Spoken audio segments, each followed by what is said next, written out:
The rain had not stopped for 3 days, and Elena Markov's umbrella had given up the fight 2 blocks ago.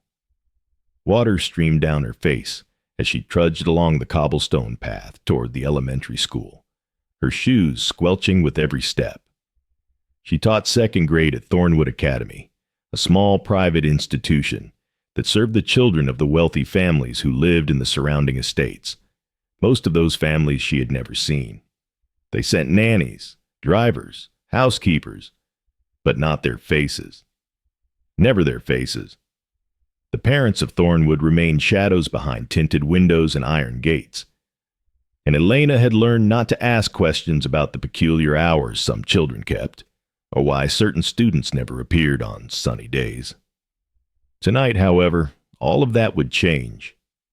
She had stayed late to prepare art supplies for tomorrow's lesson, and when she finally stepped out of her classroom, she found him.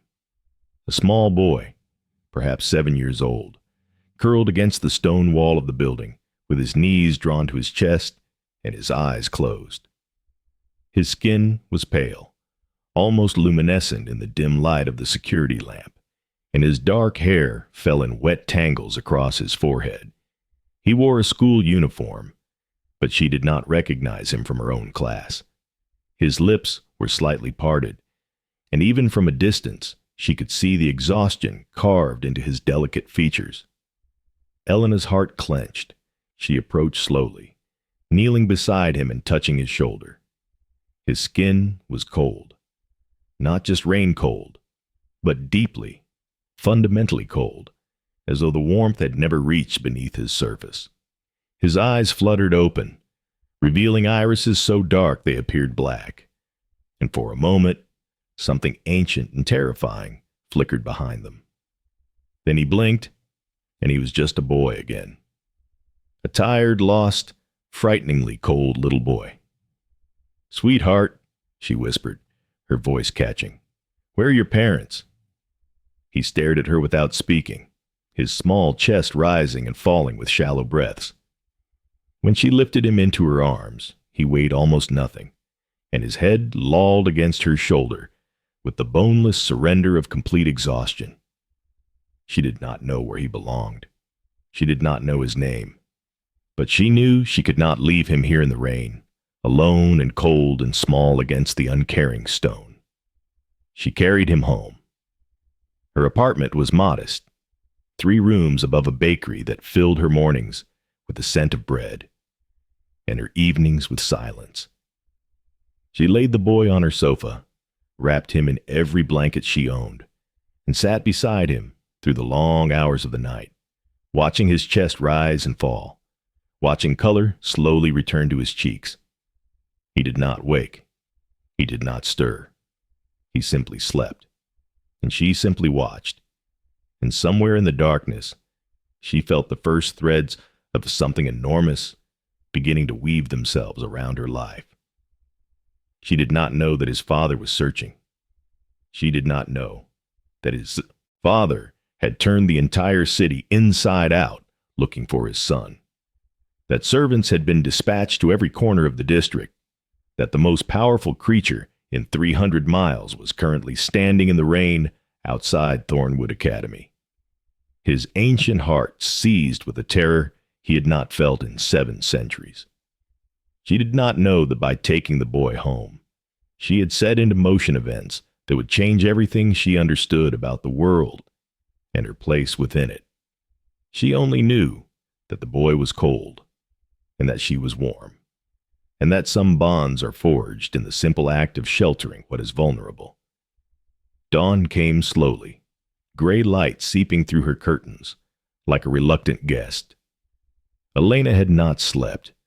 She sat in the armchair beside the sofa, a cold cup of tea forgotten on the side table, watching the boy's face as consciousness began to stir behind his closed lids. His eyelashes fluttered, his fingers twitched against the blanket, and then his eyes opened, and he looked at her with such open, unguarded confusion that her heart broke a little. "Hello," she said softly. "Do you remember me? I'm Miss Markov. I found you at the school last night." He sat up slowly, the blankets pooling around his waist. He looked at her, then at the room, then at the window, where the gray morning light was beginning to strengthen. His expression shifted from confusion to something more complicated. Fear, she thought, and underneath it, a terrible, weary resignation. "I'm not supposed to be here," he said. His voice was small and clear, with none of the sleepy roughness she might have expected. "Father will be angry. I'm sure he was just worried about you. Can you tell me his name? Or your address? I'll call him right away." The boy shook his head. "You can't call him. There's no phone." "Everyone has a phone, sweetheart." "Not Father." He looked at her with those bottomless dark eyes, and for just a moment she felt the weight of centuries pressing against her consciousness. "Father doesn't need one. He always knows where I am." His voice dropped to a whisper. "Except last night. Something was wrong last night. The connection was fuzzy." Before Elena could respond, before she could ask what he meant by connection, before she could do anything at all, the temperature in the room dropped. It was sudden and absolute, like stepping into a walk-in freezer. Her breath fogged in front of her face. The windows frosted over from the inside. And then, with no sound at all, he was there. He stood in her living room as though he had always been there, as though space had simply rearranged itself to accommodate his presence. He was tall, impossibly tall, with broad shoulders and a face carved from marble and shadow. His hair was black as ink, falling past his shoulders, and his eyes were the same bottomless dark as his son's, but older. So much older. They held millennia in their depths, empires rising and falling, plagues and wars, and the slow crawl of human progress. He wore a black coat that seemed to absorb the light around it, and his hands, when he reached for his son, were pale and elegant and utterly still.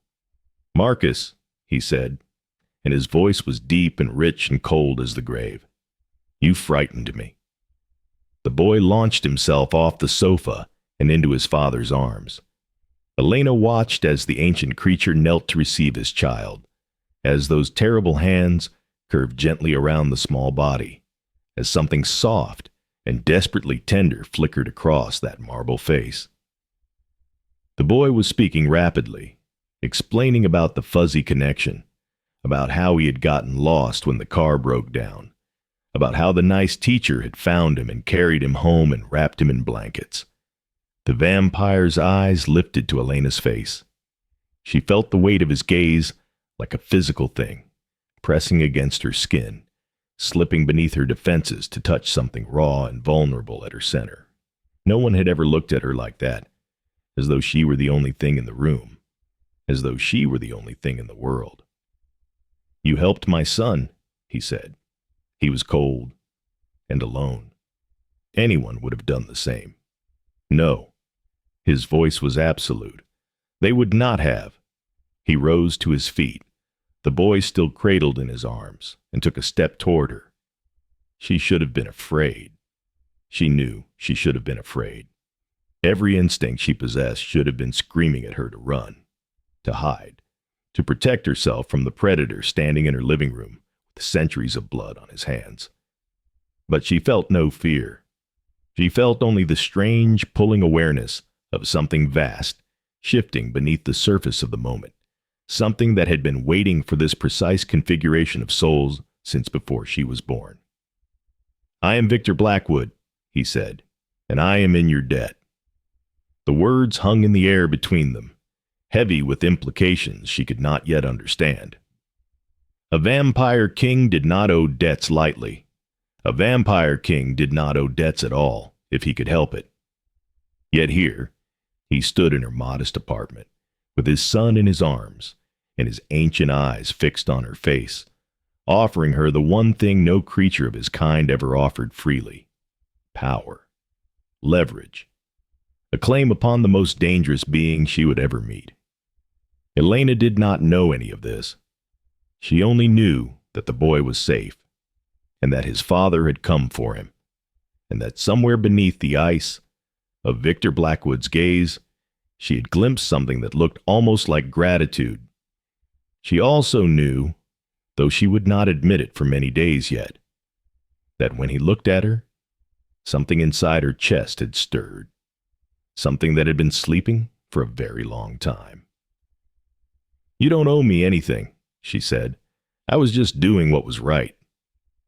Victor's expression did not change, but something in his eyes shifted, deepened.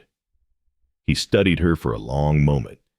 She had the uncomfortable sensation of being catalogued, analyzed, filed away in some vast mental archive that stretched back through the ages. Then he inclined his head, a gesture that somehow managed to be both dismissive and profoundly respectful. "I will return," he said, "to repay what is owed." He turned toward the door, and she realized she had never seen it open. She did not see it open now. One moment he was there, his son in his arms, his presence filling the room like a tide. The next moment he was gone, and the apartment was empty, and the frost was already melting from her windows. She stood in the center of her living room for a long time, her heart pounding, her mind racing, trying to make sense of what had just happened.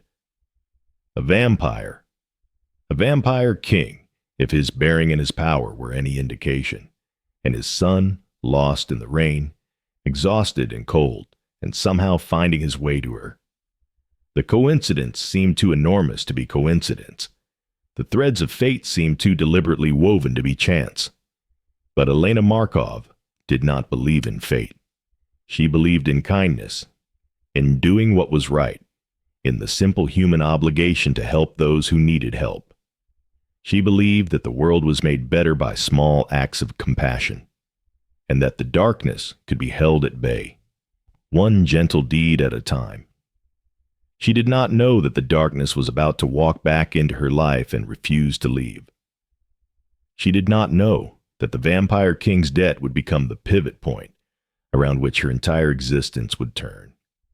She went to work that day, taught her students, graded papers, ate lunch in the teacher's lounge, while her colleagues discussed weekend plans and television shows. She did not mention the vampire. She did not mention the boy. Some things, she understood instinctively, were not meant for the bright light of ordinary conversation. Some things belonged to the shadows, and to the strange hours between midnight and dawn, and to the spaces between heartbeats where impossible things became real. But she thought about him. She thought about the cold press of his gaze, the ancient weight behind his eyes, the way his hands had curved so gently around his son.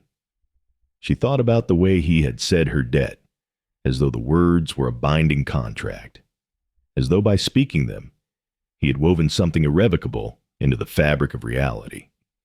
She thought about the frost on her windows, and the way space had bent around his presence, and the terrible, beautiful stillness of his face. She did not know that he was thinking about her, too.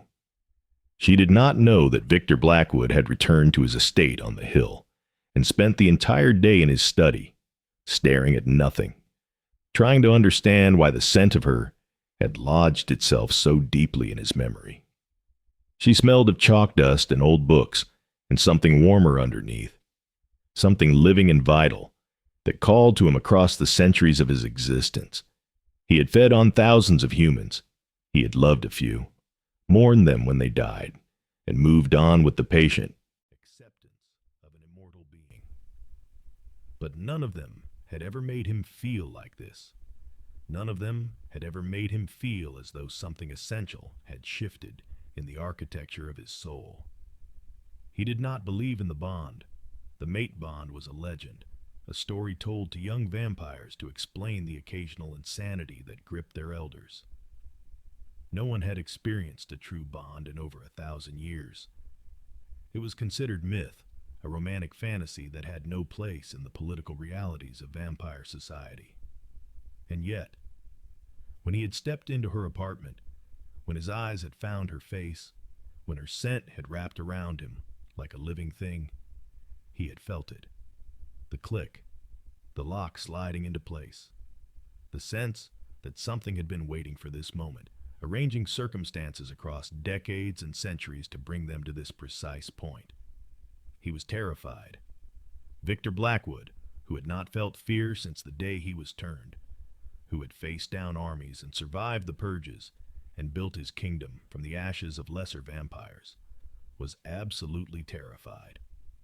Because the bond, if it was real, meant that he was no longer entirely his own. It meant that a human woman, a teacher who lived above a bakery and owned a broken umbrella, had become the most important creature in his existence. It meant that he would do anything to protect her, anything to keep her safe, and that the doing would unmake him. The next morning, Elena found a gift on her doorstep.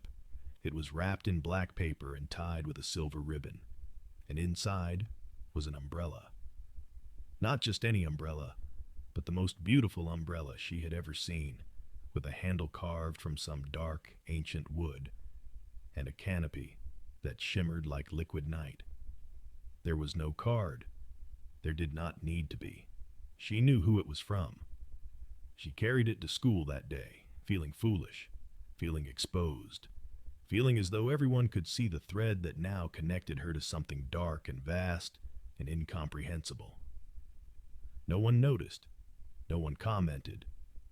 The umbrella was just an umbrella, and she was just a teacher. And the world continued spinning as though nothing had changed. But something had changed. She could feel it in her bones, in the way her attention kept drifting toward shadows, in the way her pulse quickened whenever she thought of dark eyes and pale hands, and a voice like velvet over ice. She was not the kind of woman who believed in love at first sight. She was practical, grounded, focused on the immediate needs of her students and her own quiet life. Yet here she was, unable to stop thinking about a vampire she had met for 5 minutes, unable to shake the feeling that her destiny had just knocked on her door and walked in without asking permission. 3 days passed, the rain stopped, the sun emerged, pale and watery, and Elena began to wonder if she had imagined the whole thing. Perhaps she had been more tired than she realized. Perhaps she had dreamed the frost on the windows, the impossible presence in her living room, the ancient eyes that had looked at her as though she were the answer to a question he had been asking for centuries. Then Marcus appeared in her classroom. He was enrolled in the 3rd grade class down the hall, she learned, though no one could remember processing his paperwork. He had arrived with perfect documentation and an extensive academic record, and the administrators had simply accepted him as though he had always been there. Elena was not fooled. She recognized vampire influence when she saw it, even if she could not have explained how she recognized it. Her reality had been gently adjusted to accommodate Marcus's presence, and the humans around him had accepted the adjustment without question. She found him waiting outside her classroom at the end of the day, his small face serious, his dark eyes watching her with an intensity that seemed too old for his years. "Father wants to see you," he said. "He says it's about the debt." "Marcus, I told your father. He doesn't owe me anything." The boy shook his head. "That's not how it works. When a vampire owes a debt, it has to be repaid. It's the law. If Father doesn't repay it, bad things will happen." He paused, something flickering in his eyes that looked almost like fear. "There are others who would use the debt against him, against you." Elena's blood ran cold. She did not understand vampire politics, but she understood the weight in Marcus's voice, the shadow of genuine danger behind his words. Whatever she had stumbled into, it was not a simple matter of gratitude and gift-giving. It was something older and more dangerous, something with teeth. "Where does your father want to meet?" she asked. The car that arrived was black and silent, and driven by a man who never spoke. Elena sat in the back seat, her hands folded in her lap, watching the city give way to countryside, and the countryside give way to forest. They climbed a winding road up a hill she had seen from her window every day of her life, without ever thinking about what might be at the top. The gates that opened for them were wrought iron, 15 feet tall, worked with patterns that hurt her eyes if she looked at them too long. The house beyond the gates was not a house at all. It was a fortress, ancient and sprawling, its stone walls softened by centuries of ivy, and its windows gleaming with warm light against the gathering dusk. Victor met her in the entrance hall. He was dressed more simply than before. Dark slacks and a white shirt, open at the collar, and the casualness of his clothing made him somehow more intimidating rather than less. Without the formal armor of his coat, she could see the lean strength of his body, the predatory grace in every line of his posture. He was beautiful in the way that dangerous things are beautiful, and she felt her heart stutter in her chest. "Miss Markoff," he said, "thank you for coming. Your son said there was danger. There is always danger when vampires are involved." He gestured for her to follow him, leading her down a corridor lined with paintings that seemed to watch her pass. But the danger has become more immediate. Word has spread that I owe a debt to a human. There are those in my court who would see this as weakness, who would seek to exploit it. I don't understand. I helped your son. That's all. Victor stopped walking. He turned to face her, and in the warm light of the corridor, his eyes were not black, but a deep burning red, the color of old wine and fresh blood. "You don't understand because you are human," he said, and there was no cruelty in his voice, only a vast and ancient patience. "In our world, debts are power. When I said I owed you, I created a connection between us, a thread of obligation that others can see. If that thread is left unresolved, it becomes a vulnerability. My enemies will try to take you, to use you against me. They will try to hurt you, to claim you, to leverage my debt into submission." Elena felt the blood drain from her face. "What can I do? There is only one way to protect you. The debt must be repaid in a manner that no one can challenge.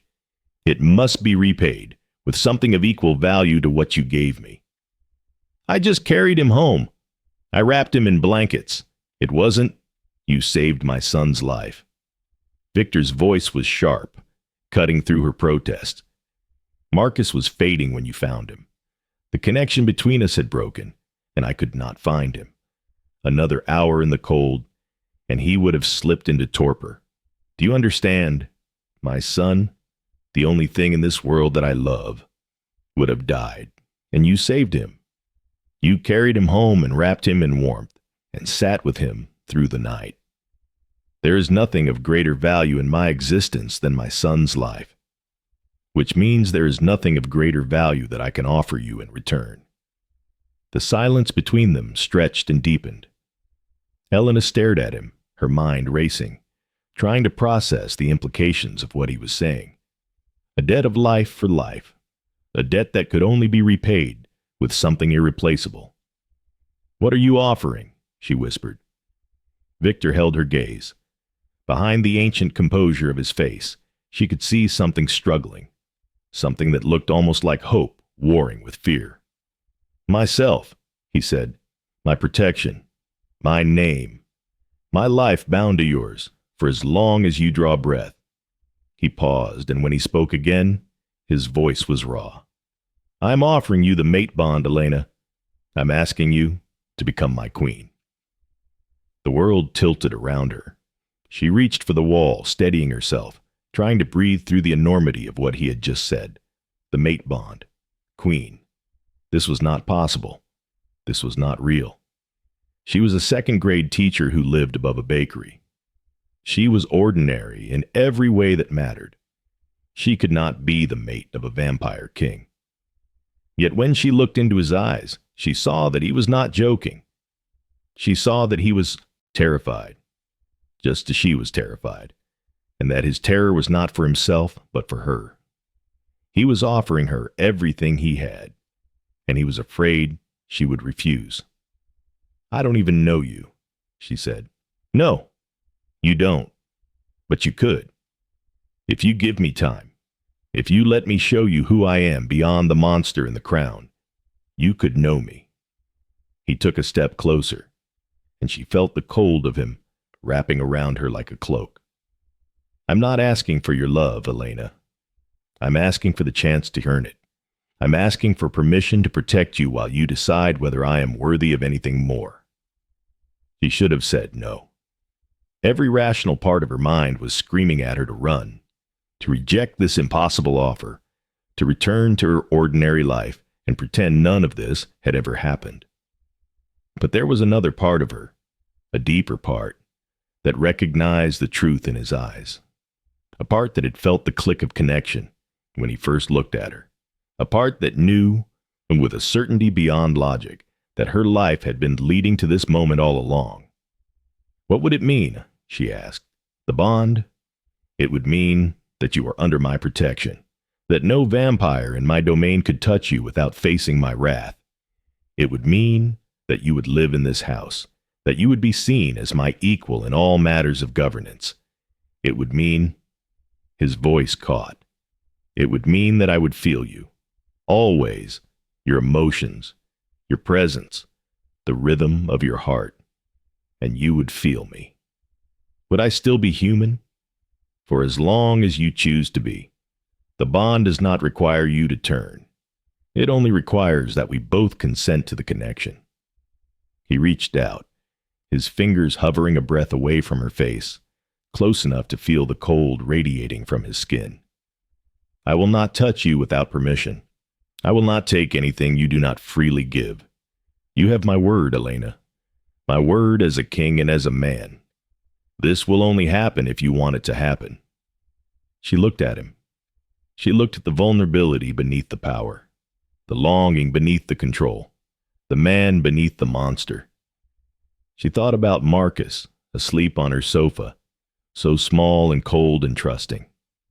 She thought about the umbrella on her doorstep, the careful thoughtfulness of the gift. She thought about the way Victor said her name, as though it were precious, as though it were something to be savored rather than spoken. She was terrified. She was uncertain. She had no idea what she was doing or whether she would survive the consequences. But she also knew, with the same deep certainty that had guided her to pick up a lost boy in the rain, that this was right. This was where she was meant to be. "Yes," she said, "I consent." The word left her lips, and the world shifted. She felt it like a physical sensation, like a door opening in her chest, like light flooding into a room that had been dark for years. Victor's eyes widened, and she saw the same shock in his face, the same overwhelming awareness of the connection snapping into place. He could feel her now. She could feel him, his ancient loneliness, his desperate love for his son, his terror and hope, and something else, something warmer, something that felt like the beginning of devotion. He touched her face.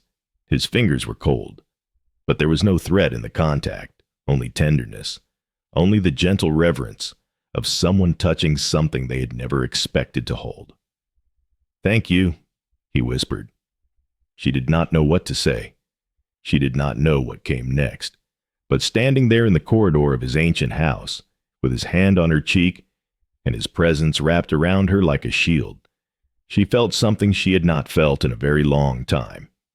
She felt safe. She felt seen. She felt as though she had finally found the place where she belonged. The days that followed were a whirlwind of adjustment and discovery. Elena moved into the Blackwood estate, her modest belongings looking almost comical in the vast opulence of her new chambers. She continued teaching because Victor understood that her work mattered to her, but she returned each evening to a world she was only beginning to understand. The servants were human and vampire alike, moving through the house with silent efficiency, treating her with a deference that made her uncomfortable until she realized it was genuine respect. The boy, Marcus, attached himself to her with the intensity of a child who had lost his mother too young and recognized something maternal in Elena's gentle care. And Victor, the terrifying vampire king, turned out to be something she had not expected at all. He was kind. He was patient. He brought her books from his library and sat with her in the evenings, answering her questions about vampire society with a frankness that surprised her. He showed her the gardens, ancient and overgrown and beautiful in their wildness, and told her stories of the centuries he had walked the earth. He introduced her to his council, his generals, his advisors, and stood beside her while they assessed her with ancient, calculating eyes. He never pushed. He never demanded. He simply existed in her orbit, a constant presence, waiting for her to come to him when she was ready. The threat, however, did not wait. 2 weeks after Elena's arrival, word came that a delegation from the Eastern Court was approaching. Lord Valerian, the master of that territory, had heard rumors of the bond and had come to verify them personally.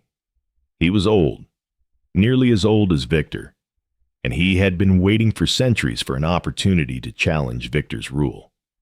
A human mate, unturned and untested, might be exactly the weakness he needed.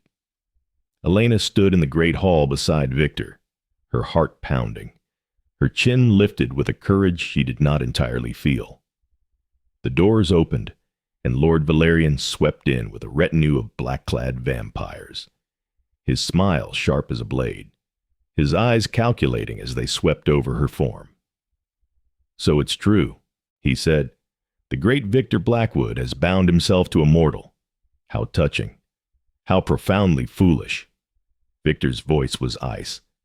"Be careful, Valerian. You speak of my queen." "Your queen?" The word dripped with contempt. "She is a human, Victor. A fragile, breakable human who will age and die in what will feel like moments to us.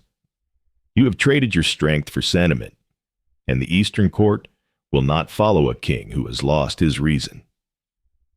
Elena felt the bond flare with Victor's rage, felt the ancient predator beneath his civilized surface straining to break free. But she felt something else, too. She felt her own anger rising, her own refusal to be dismissed, her own determination to prove that she was more than what Valerian saw. She stepped forward, and the movement drew every eye in the room. "You speak of me as though I'm not here," she said, and her voice was steady, stronger than she felt. "You speak of my weakness, as though it makes me worthless. But I was the one who found Marcus in the rain. I was the one who carried him home, who wrapped him in blankets, who sat with him through the night. I saved the life of the heir to this kingdom, and I did it without power, without strength, without anything except the simple human instinct to help a child in need. If that is weakness, Lord Valerian, then perhaps weakness is not what you think it is." The silence that followed was absolute. Valerian stared at her, his expression shifting from contempt to something more complicated, something that might have been respect if filtered through layers of calculation. "She has fire," he said finally. "I will grant you that, Victor, but fire alone does not make a queen." "No," Victor agreed, "it does not. But Elena is not merely fire. She is compassion and courage, and the kind of strength that does not need to prove itself. She is everything I am not. And together, we are something neither of us could be alone." He took Elena's hand, and the bond pulsed between them, warm and certain. "You came here to find weakness, Valerian. But what you have found is completion. Challenge us at your peril." The confrontation ended without violence, but the threat remained. Elena understood now what Victor had meant about danger. She was a target, and she would always be a target, as long as she remained human, as long as she represented a vulnerability in Victor's armor. The thought should have terrified her. In some ways it did. But it also clarified something that had been forming in her heart since the moment she first looked into Victor's eyes. She loved him. She did not know when it had happened or how. Perhaps it had been the night he knelt to hold his son, the tenderness on his ancient face. Perhaps it had been the umbrella on her doorstep, the quiet thoughtfulness of the gift. Perhaps it had been the way he looked at her when he thought she was not watching, as though she were a miracle he did not deserve. Whatever the cause, the feeling was there, undeniable and overwhelming, and she was done pretending otherwise. That night, she found him in his study, standing before the fire with his back to the door. She felt his awareness of her through the bond, felt the way his presence shifted to accommodate hers, making space for her in the room and in his heart. "Valerian is right about one thing," she said. "As long as I'm human, I'll always be your weakness." Victor turned. His eyes were ancient and sad, and full of a love he had not yet spoken aloud. "I know. So change me." The words hung between them, heavy with implication. Victor crossed the room in 2 strides, taking her face in his cold hands, searching her eyes for doubt. "Do you understand what you're asking? There's no going back. You will watch everyone you knew grow old and die. You will carry the weight of centuries. You will be bound to this existence, to this darkness, for eternity." "I'll be bound to you," she said. "I'll be bound to Marcus. I'll have time, Victor. Time to love you. Time to watch our son grow. Time to learn everything there is to know about this strange and terrifying world." She placed her hands over his, holding them against her face. "I don't want to be your weakness. I want to be your partner. I want to face eternity with you, not as a liability, but as an equal." Victor closed his eyes. When he opened them again, they were bright with blood tears. "I love you," he said, and the words sounded like they had been waiting 1,000 years to be spoken. "I have loved you since the moment I saw you standing in your apartment, with rain in your hair and warmth in your eyes. I thought the bond was a myth, a fairy tale, something that happened to other vampires in other ages. But then I found you, and I understood that everything I had ever done, every century I had survived, had been leading me to you." She kissed him. His lips were cold, but the cold did not matter. What mattered was the feeling of his arms around her, the feeling of his heart not beating against her chest, the feeling of the bond between them blazing like a star. She had found her home, not in a place, but in a person, and she was ready to begin the forever she had been promised. The turning was not easy. Victor had warned her that it would be painful, and he had not exaggerated. She died in his arms, feeling her human life slip away, feeling the emptiness of the void reaching for her consciousness. Then his blood touched her lips, and she was reborn. The pain transformed into something else, something bright and sharp and alive.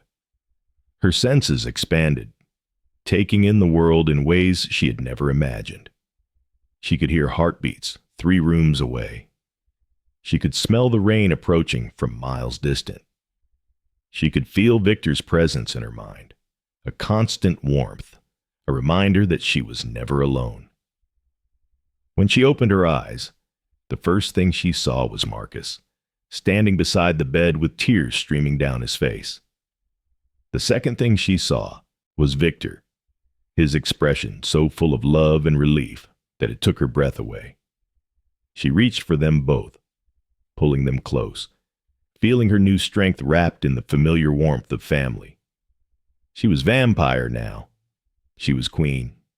She was mate and mother and partner in every way that mattered. The world that had seemed so ordinary just weeks ago had transformed into something vast and strange and wonderful, full of dangers and possibilities she was only beginning to explore. But she was not afraid. She had Victor beside her, Marcus in her arms, and the bond between them burning like an eternal flame. Whatever came next, they would face it together. And in the endless night of their new existence, Elena Markov, the second-grade teacher who had carried a lost boy home in the rain, discovered that some endings are really beginnings, that some darkness holds more light than day, and that sometimes the most extraordinary love stories start with the simplest act of kindness, offered without expectation, received without reservation, and transformed by the alchemy of destiny into something that would last forever.